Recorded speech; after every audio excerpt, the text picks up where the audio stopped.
Hi friends, welcome to Vasantha cooking channel. இன்றைக்கி நம்ம உருளைக்கிழங்கு குருமா செய்ய போகிறோம்.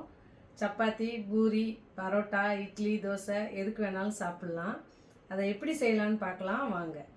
இந்த குருமாவுக்கு தேவையானவை சின்ன வெங்காயம், பச்சை மிளகாய், தேங்காய், சோம்பு வச்சு இது அரைக்கிறதுக்கு, தாளிக்கிறதுக்கு பெரிய வெங்காயம், தக்காளி, இஞ்சி பூண்டு பேஸ்ட்டு, பட்டை கிராம்பு. நம்ம உருளைக்கிழங்கை வேக போட்டுக்கலாம். நான் உருளைக்கிழங்கை கட் பண்ணி கழுவி வச்சுருக்கேன்.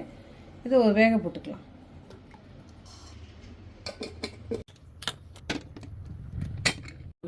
இப்போ நான் நல்லெண்ணெய் ஊற்றுறேன். சின்ன வெங்காயம்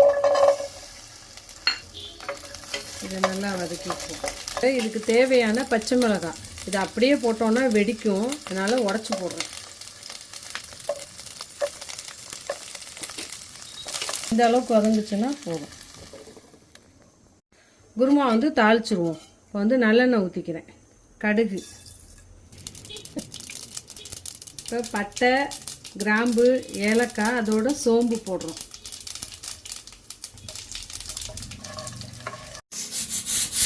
இப்போ பெரிய வெங்காயம் போட்டுக்கிறேன். தாளிக்கிறதுக்கு ஒரு வெங்காயம் கட் பண்ணி வச்சுருக்கேன். இஞ்சி பூண்டு பேஸ்ட்டு சின்ன ஸ்பூனில் 1.5 ஸ்பூன்.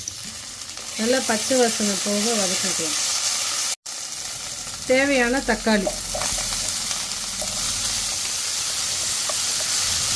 இது வதங்கிறதுக்கு தேவையான உப்பு.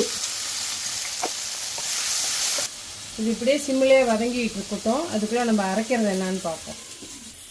தேங்காய், 2 முந்திரி பருப்பு, கொஞ்சம் பொட்டுக்கடலை, சோம்பு, இதை நல்லா நைஸாக அரைச்சிடுவோம். இப்போ வதங்கிடுச்சான்னு பார்ப்போம். நல்லா ஓரளவுக்குலாம் வதங்கிடுச்சு. பட்டர் பீன்ஸ் போட்டுருவோம். மஞ்சள்தூள், மல்லித்தூள், இதுக்கு தேவையான தண்ணி, இதுக்கு தேவையான உப்பு. இதை மூடி வச்சுருவோம்.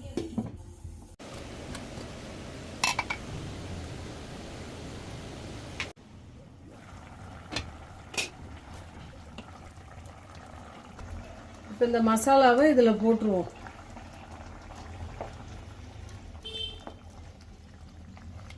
இதுக்கு தேவையான தண்ணி ஊற்றிக்குவோம்.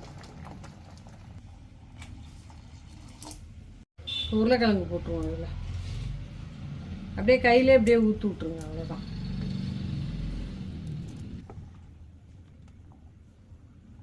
நல்லா கலர்ஃபுல்லாக இருக்குது.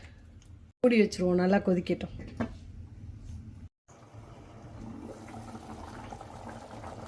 இப்போ குருமா ரெடி ஆகிடுச்சு.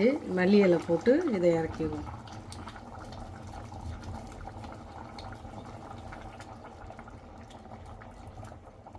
இப்போ இதே மாதிரி நீங்களும் குருமா வச்சு சப்பாத்தி, பூரி, இட்லி, தோசை இதுக்கெல்லாம் சாப்பிட்டு பாருங்கள். பார்த்துட்டு கமெண்ட்ஸ் போடுங்க. தேங்க்யூ.